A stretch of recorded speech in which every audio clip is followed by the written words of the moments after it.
Well, hello and thank you for joining us once again for This Week in Government Affairs. I'm Nathan Alonzo. We're going to go ahead and get started with issues at the local level.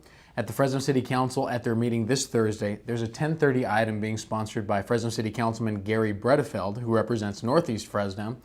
The item centers around the City of Fresno's consideration of letting city employees who currently hold a concealed weapons permit, a CCW, whether or not it would be appropriate or allowed for them to carry weapons, their concealed weapons, while on duty as a city employee. So we'll be taking a close look at that and monitoring it. There's no action slated to be taken this Thursday for that item, but perhaps in the future, so we'll be keeping a close eye on that.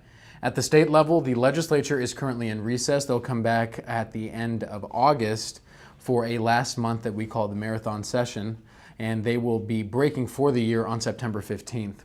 A couple of bills that we're keeping a close eye on that they will be considering and ultimately deciding whether or not they're going to take action on are AB 1250. This piece of legislation would take a lot of power away from local municipalities, cities and counties, and their ability to contract with local vendors and local agencies for services. So we'll be keeping a close eye on this, and we are opposed to this legislation, and we will be making that position clear and detailing why this is bad for the local business community to our legislators. Another bill we're closely following is AB 1209 by Assemblywoman Gonzalez-Fletcher. This legislation looks to mandate that employers disclose their pay scales for employees with the same classification in different genders, and they would have to submit this information to the state of California, which would then be published on a public website.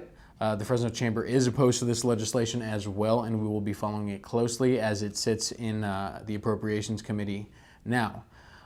Two other bills that we're following, AB 1565 by Assemblymember Tony Thurmond, which would look to raise the exempt employee threshold and mandate that employers raise significantly the amount that they pay exempt employees in order to keep them at that classification.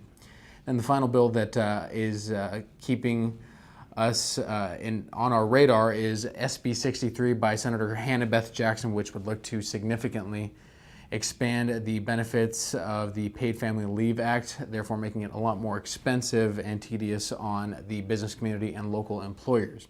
At the federal level, the U.S. Senate took the repeal of the Affordable Care Act under consideration this past week and did not pass it. However, there are indications that this may not be the end of that debate, so we'll be keeping a close eye on that.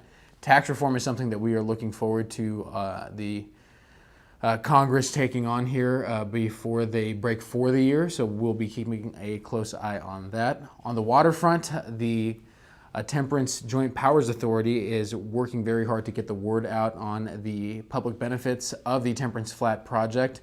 We will be engaging you, our members, in helping to get the word out on that. This project will be extremely beneficial not only to the Central Valley, but to the state as well. This would be the only new project built that would be below the San Joaquin Delta. In the event of a natural disaster, this would help us transport water around the state, whereas another project north of the Delta would not allow us to do that. So events coming up, August 18th, Eggs and Issues with Fresno City Manager Wilma Kwan Schechter. She is our new city manager, and we are going to get an update on her on some of the things happening at the city level and some of the things that are going to be coming up here in Fresno's future pretty soon.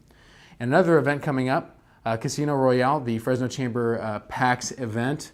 Get your tickets now. We have links available online, and it is also through our social media. If you need information on that, feel free to call our office at 495-4800. That's This Week in Government Affairs. I'm Nathan Alonzo.